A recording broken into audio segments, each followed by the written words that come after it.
और स्वागत है आपके अपने यूट्यूब चैनल पर। साथियों, आज की इस महत्वपूर्ण सेशन में हम बात करेंगे बिहार शिक्षक भर्ती। आपको पता है कि बिहार में 1,70,461 पदों पर भर्ती प्रक्रिया करवाई गई थी और उसको लेकर के यहाँ पे हम बात करेंगे कट ऑफ से संबंधित और प्राथमिक में जो कितने नंबर पर आपको स्कूल जो है वो आवंटन होने वाले हैं, डॉक्यूमेंट वेरिफिकेशन, ज्वाइनिंग लेटर और ट्रेनिंग और उसकी सैलरी से संबंधित और किस स्कूल में आपको ज्वाइनिंग मिलेगी, इसके बारे में सारा कुछ डिटेल आज इस वीडियो के माध्यम से एक ही वीडियो में सारा कुछ आपको मिल जाएगा। दोस्तों, इससे पहले यदि आप चैनल पर नए हैं तो चैनल को भी सब्सक्राइब करके बेल आइकन को प्रेस कर लीजिएगा, जिससे कोई भी अपडेट आती है तो आपको हमारे चैनल के माध्यम से मिलती रहेगी।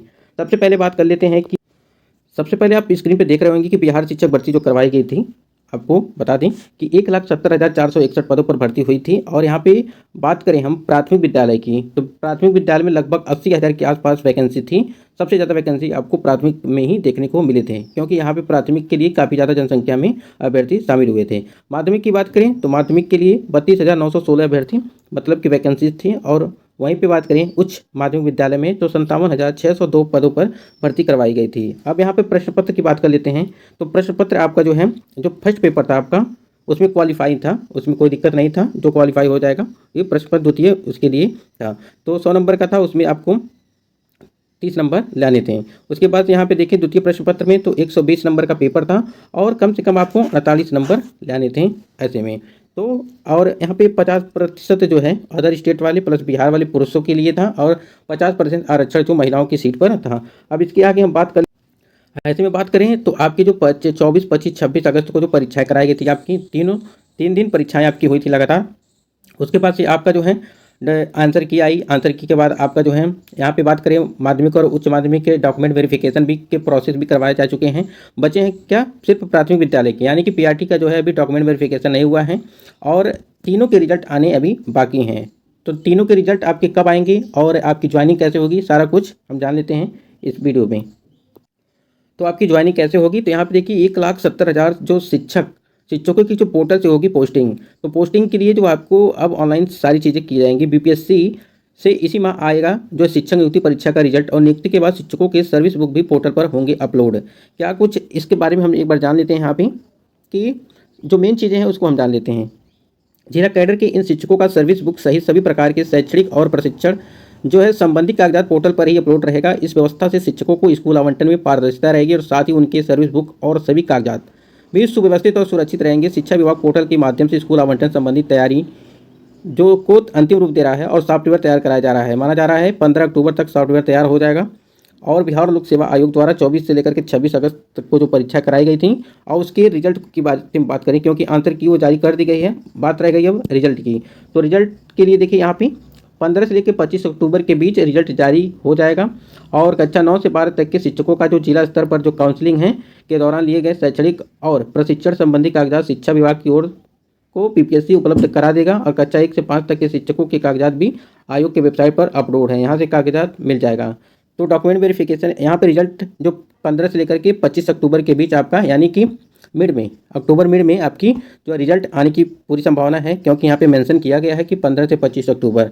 और नव चयनित शिक्षकों के कागजात की शिक्षा विभाग अपने स्तर से जांच के बाद नियुक्ति पत्र देगा। ठीक है, यहाँ पे देखिए डॉक्यूमेंट वेरिफिकेशन के लिए अच्छे तरीके से जांच की जाएगी और नियुक्ति पत्र की प्रति भी जो है पोर्टल पर अपलोड रहेगा। इसके बाद शिक्षा विभाग नव चयनित शिक्षकों को स्कूल आवंटित पोर्टल के माध्यम से जो है कर देगा। और नई ज्वाइनिंग के बाद कागजात जांच में देरी के कारण वेतन भुगतान की देरी जैसी भी समस्या नहीं देखने को मिलेगी। तो काफ़ी अच्छा जो है आपको जब आपकी ज्वाइनिंग हो जाएगी, आपको एक सॉफ्टवेयर के माध्यम से आपकी सारी डाटा उसमें जो है मेंशन होती रहेगी पर डे की। तो आप लोग एक क्लिक में जो है अपना सारा डाटा निकाल करके देख सकते हैं कि कब कौन सी चीज़ें कब हुई हैं। स्कूल आवंटन के बाद शिक्षकों को ट्रेनिंग दी जाएगी, उसके बाद ही उनसे शिक्षण कार्य के लिए लिए जाएंगे। नियुक्ति होने वाले शिक्षकों की ट्रेनिंग को साधन सेवियों की नियुक्ति की प्रक्रिया भी चल रही है। तो स्कूल आवंटन के बाद जो है आपको ट्रेनिंग दी जाएगी। जब आपका स्कूल आवंटन हो जाएगा, सारा चीज़ हो जाएगा, डॉक्यूमेंट वेरिफिकेशन हो जाएगा, स्कूल आवंटन हो जाएगा, उसके बाद से ट्रेनिंग दी जाएगी। उसके बाद ही जो है शिक्षण कार्य के लिए आपको स्कूल में जो है ज्वाइनिंग दी जाएगी। नियुक्ति होने वाले शिक्षकों की ट्रेनिंग को साधन सेवियों द्वारा जो है आपकी नियुक्ति की प्रक्रिया भी चल रही है। तो ये काफ़ी इंपॉर्टेंट है। तो ये चीज़ें आपको बताने के लिए हमने काफ़ी ज़्यादा प्रयास किया। अब यहाँ पे दोस्तों सबसे मेन चीज़ जो है आपकी कट ऑफ को लेकर के, आपकी कट ऑफ क्या रहने वाली है और आपका सिलेक्शन कब, क्योंकि अभी तक रिजल्ट जो है वो जारी नहीं किया गया है। रिजल्ट में 15 से लेकर के 25 अक्टूबर तक रिजल्ट जारी कर दिया जाएगा। उसके बाद से ही कोई अपडेट आती है डॉक्यूमेंट वेरिफिकेशन को लेकर के। उसके बाद ज्वाइनिंग लेटर, ट्रेनिंग, सैलरी की सारा कुछ हमने अभी पीछे बता दिया। तो आगे बढ़ते हैं आज इस कट ऑफ को लेकर के, क्या आपकी कट ऑफ रहने वाली है। तो हमने ये चीज़ें बात कर ली, कितनी वैकेंसीज थी, किसमें थी। तो यहाँ पे 50% जो other state plus Bihar candidate थे, यानी कि और 50% सीट पर जो महिला जो थी बिहार की। यहाँ पे कट ऑफ की बात करें, कट ऑफ जो मेल कैंडिडेट यानी पुरुषों की जो कट ऑफ है उसके बारे में बात कर लेते हैं। तो यहाँ पे कट ऑफ करें, देखिए 120 नंबर का जो सेकंड पेपर था आपका, 120 में आपको 48 नंबर जो है पासिंग नंबर थी इसके लिए, जनरल के लिए। ठीक है, तो जनरल प्लस अदर स्टेट, यानी कि जो मतलब कि बिहार की जनरल हैं और अदर स्टेट वाले जो जनरल हैं उनकी जो कट ऑफ रहने वाली है वो 55 से लेकर के 60 के बीच में कट ऑफ रहने वाली है। यदि आपका, आप सोच रहे होंगे कि इतना कम क्यों है, तो आपको पता है कि पेपर का लेवल थोड़ा हाई था और पेपर काफ़ी मतलब कठिन कह लीजिए एक तरह से, तो उस प्रकार से पेपर था। तो ऐसे में संभावना है कि 55 से 60 के बीच जो है आपकी कट ऑफ होने वाली है। 1-2 नंबर आगे पीछे होना कोई बहुत बड़ी बात नहीं है। लेकिन यहाँ पे बात करें, यहाँ पे देखिए तो यहाँ पे जनरल मतलब कि जनरल जो बिहार के हैं प्लस अदर स्टेट वाले, क्योंकि अदर स्टेट वाले कैंडिडेट जितने भी रहेंगे वो जनरल में ही काउंट होंगे। उसके बाद से यहाँ पे देख सकते हैं कि जो बिहार के ओबीसी हैं, ओबीसी के लिए जो आप बिहार के लिए हैं, तो यहाँ 50 से लेकर के 55 के पास होने वाली है, 50 से लेकर 55। वहीं बात करें एससी कैंडिडेट की, तो एससी के लिए 40 से 45, एससी एसटी दोनों की यहाँ बात कर लें तो दोनों का सेम ही रहने वाला है, 40 से लेकर 45 के आसपास ही जो है आपकी कट ऑफ यहाँ की एससी एसटी के बनने वाली है जो बिहार के हैं। पीएच यानी कि फिजिकल हैंडीकेप्ट वाले जो कैंडिडेट हैं वो 38 से लेकर 42, इनका कम भी हो सकता है फिजिकल हैंडीकेप्ट के लिए। उसके बाद से अब हम बात करते हैं, तो यहाँ पे एक चीज़ और मेंशन हमने किया है कि जो 13 यहाँ पे जनरल प्लस अदर स्टेट जो कैंडिडेट हैं बिहार के, उसमें देखिए सीटों की संख्या अगर रखी जाए तो 13,000 सीट पर ही जो है इसमें फाइटिंग है, तो general plus other state candidate, क्योंकि और बाकी जो सीटें बचेंगी यहाँ पे आपको दिखा दे ओबीसी, एससी एसटी और पीएच कैंडिडेट्स के लिए सीटें हैं। फाइटिंग 13,000 सीटों पे है क्योंकि अदर स्टेट वाले भी हैं और प्लस जनरल बिहार के हैं।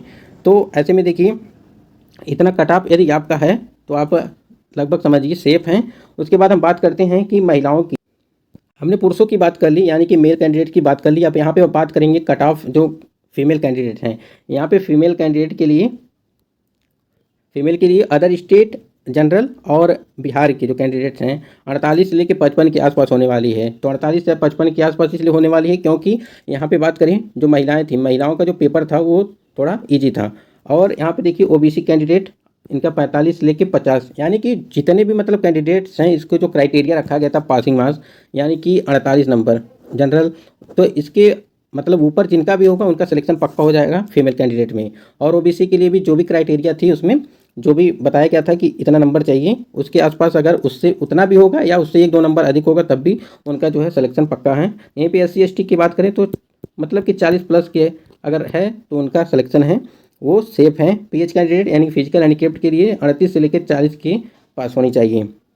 इनका देखिए फीमेल कैंडिडेट्स में कम हो सकते हैं तो भी इनका काम चल जाएगा क्योंकि इनके में जो है काफ़ी ज़्यादा जो पेपर भी इनका थोड़ा इजी आया था और जो है इसमें जनसंख्या भी थोड़ी हो सकती कम देखने को मिले।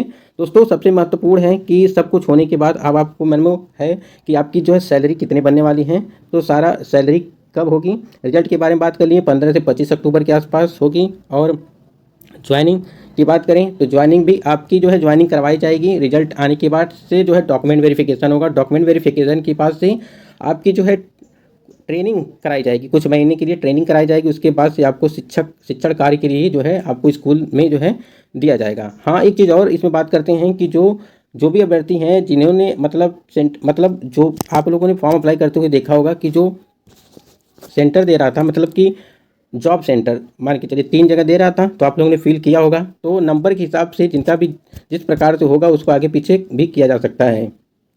अब बात करते हैं हम सबसे मेन चीज़ की सैलरी के बारे में कि क्या, तो हाँ देख सकते हैं जो नियोजित और नए वेतन में क्या अंतर देखने को मिल सकता है, यानी कि जो चीज़ें चल रही हैं और जो इस बार जो शिक्षक भर्ती हुई है उसमें क्या नया वेतन देखने को मिलेगा। तो नियोजित में वेतनमान जो है 21,290, यानी कि प्राइमरी का देख लीजिए, प्राथमिक के लिए बात कर रहे हैं यहाँ पे, थोड़ा जूम करते हैं, प्राइमरी के लिए बात कर रहे हैं तो यहाँ पे देख सकते हैं प्राथमिक के लिए वेतनमान जो है ये 21,290 जो मतलब इस समय जो है जो लोग मतलब टीचर हैं उनकी है। DA देखिए यहाँ पे मतलब टोटल DA देखिए 9,000 8,942 और HRA 2,000 और CTA HRA 1703 और CTA मतलब कि हम टोटल की बात कर लेते हैं। टोटल आपकी जो है सैलरी वो 35,000 होने वाली है। 35,000 जो इस समय है उनकी 35,000 है और जो नए लोग होंगे उनके 40,000 यानी कि 40,630 रुपये होंगी। ये तो प्राथमिक की थी। अब हम बात कर लेते हैं माध्यमिक के। जो माध्यमिक है मध्य माध्यमिक नियोजित जो शिक्षक है इस समय जो पा रहे हैं 22,480 रुपये और जो उनका कुल टोटल वेतन मिल रहा है इस समय वो कुल वेतन है उनका 36,849 रुपये और जो नए होंगे वो 45,130 रुपये पाएंगे उनका। बाकी आप लोग DA और HRA सब कुछ देख सकते हैं, इस स्क्रीनशॉट लेकर के एक बार देख लीजिएगा। या माध्यमिक की बात करें तो माध्यमिक में जो इस समय प्रेजेंट टाइम में है उनकी 36,849 रुपये है और यहाँ पे लगभग नए जो लोग हैं जो इस बार भर्ती हो रहे हैं जिनका भी ज्वाइनिंग होगा वो 49,000 यानी कि 50,000 के आसपास आपको देखने को मिलेगी। यहीं पे देखिए माध्यमिक के लिए बात करें उच्च माध्यमिक यहाँ पे जो इस समय है यानी कि 38,605 रुपये, ठीक है। और जो प्रेजेंट टाइम में होंगे वो 51,130 रुपये इनका वेतनमान होने वाला है। तो दोस्तों आशा करते हैं ये वीडियो काफ़ी अच्छा आपको। तो वीडियो को लाइक और चैनल पे नए हैं तो चैनल को भी सब्सक्राइब करके बेल आइकन को प्रेस कर लीजिएगा। यदि आपका कोई सवाल है तो आप कमेंट सेक्शन में पूछ सकते हैं। बाकी आपका कितना जो है वो हमारा सीट आया है, आप लोगों ने आंसर की मिलाया है तो कितना आपका नंबर बन रहा है वो भी आप लोग कमेंट सेक्शन में ज़रूर बताइएगा, जिससे अनुमान लग सके कि कट ऑफ क्या होने वाली है। तो कट ऑफ हमने बता दिया और कितने नंबर पर आपका जो आवंटन हो सकता है, DB ज्वाइनिंग ट्रेनिंग और सैलरी रिजल्ट के बारे में भी बता दिया, ठीक है। तो दोस्तों आज की वीडियो में बस इतना ही। तब तक के लिए जय हिंद, वंदे मातरम।